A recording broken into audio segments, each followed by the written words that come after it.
Hello and welcome. Now, Disney did come out with a lot of sports movies during their prime with DCOMs, and there are so many that were based on true stories and so many really great ones. There's over 100 DCOMs in total. I can't cover them all. So, sports aren't really my forte, and I'm going to be skipping over a lot of these.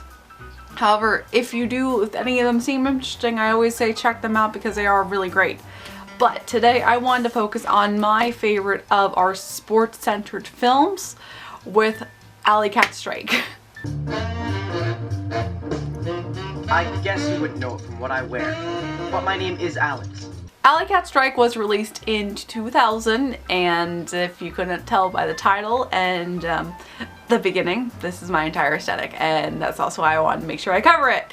Because anytime I get to talk about the 40s and pinup and rockabilly and anything in that center, I'm happy. And I remember I really enjoyed this movie before I was fully aware of what that style was, so I guess I always was drawn to it.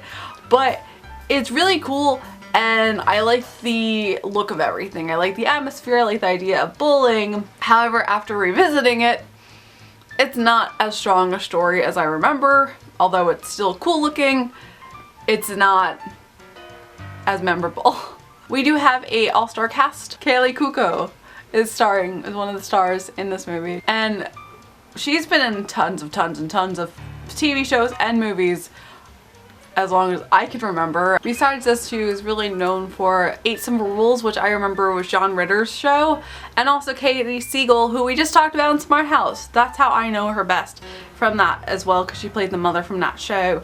And then I know Kaley also voiced Mr. Whiskers. That was a short cartoon on Disney Channel for a while.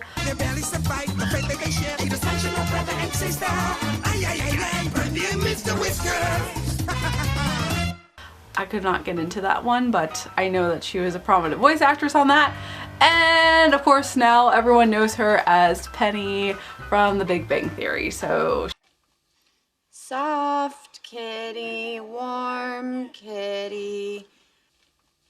Little ball of fur. Keep rubbing. Little ball of fur.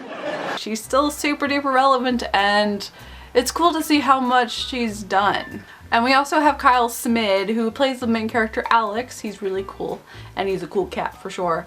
Even though he's not a household name, he does do a lot as well, so we will revisit him because he is in the Cheetah Girls, which is going to be later on in this list.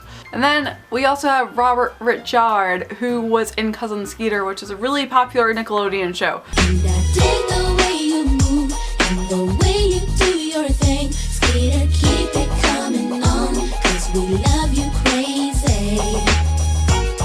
Skeeter's the one for me.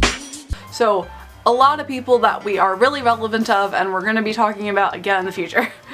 The plot centers around Alex's family. His father owns a bowling alley, and he has a love for bowling. And he has this group of friends who are all very eccentric. They all love to bowl, and they all love the 40s and 50s and the swing music and fantastic time. And where were these people in my life? Because when I was their age, at 15, I was also really, really into pinups and rockabilly and swing music, and that's like the time I discovered it. Thanks to Christina Aguilera, by the way.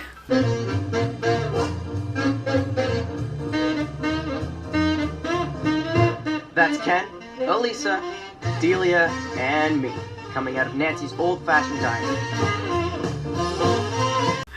But no one in my school was into it, so can I meet these people? Because I would love to have that, especially because they were neighbors. Like how, I know it's TV perfect, but I crack up because I'm like, I want these friends. They are fantastic. I want friends to bowl with. I love to bowl. It's great. There is a competition within their Appleton that they have the 2 rival towns, West Appleton and East Appleton. And this is the last year for them to compete because next year they're going to compete together and become just Appleton. And we have our star sports dude who loves sports.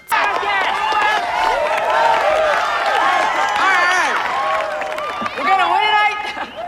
I promise I won't let you down. So see y'all at the game. Also, can I just point out too that they're named the Wildcats, and I think that's hilarious because we all know a really famous DCOM that we're going to be talking about a little bit later that also deals with Wildcats. What team? What team? What team? Wildcats! I wonder if it was inspiration. Probably wasn't, but I think it's hilarious that we have Wildcats in multiple universes for Disney movies.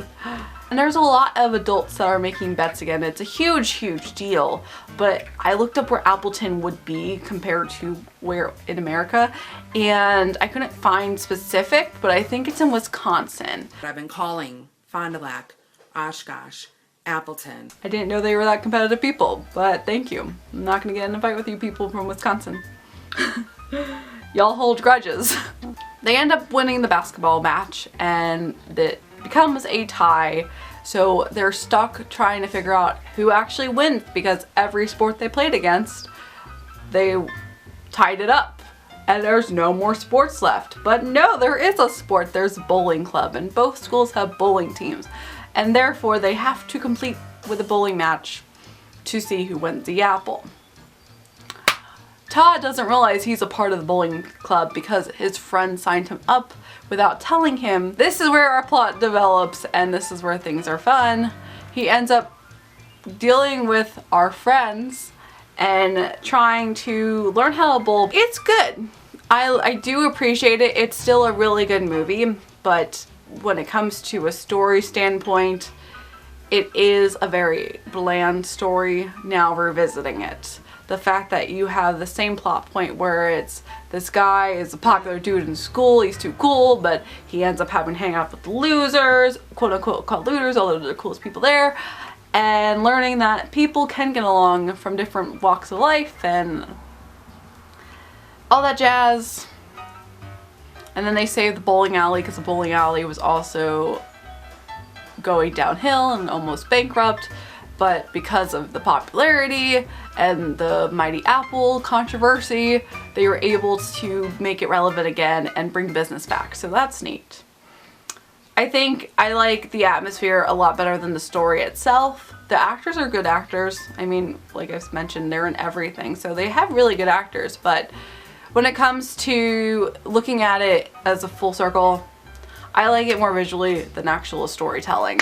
You have some really cool scenes. I love the music. The music's fantastic. And I like all the bowling scenes where they're just having a fun time.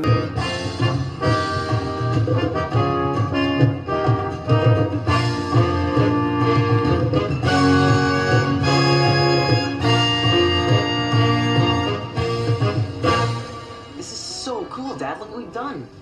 So this is what the place looked like in the glory days. Well, yeah, there was not as many fancy lights and more customers, but yeah, buddy, this place used to be something to see. And it's still enjoyable, but it's not the same as it was when I first saw it. That being said, it's still a fantastic film in regards to the realm of DCOMs. It still is one of my favorites compared to the list. It's a little bit lower of a favorite, but it's still up.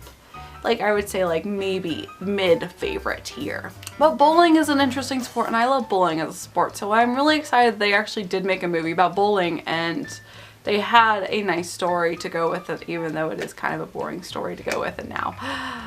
But I feel like I'm kind of out of that age group to really appreciate it, and it really is centered on kids. But I like it. I do. I appreciate that they are keeping the aesthetic alive, because we need to keep the 40s alive. We got to keep the rockabilly, pinups, old-fashioned Hollywood aesthetic alive. Golden Age, fantastic. So thank you, movie. I bow to you for that, and I wish they came out with a soundtrack, because these are fantastic songs and a fantastic look to it. So tomorrow we're gonna be talking about another forgotten Disney Channel original movie with Stepsister from Planet Weird. So stay tuned, and as always, I hope you have a magical day, and I'll see you real soon.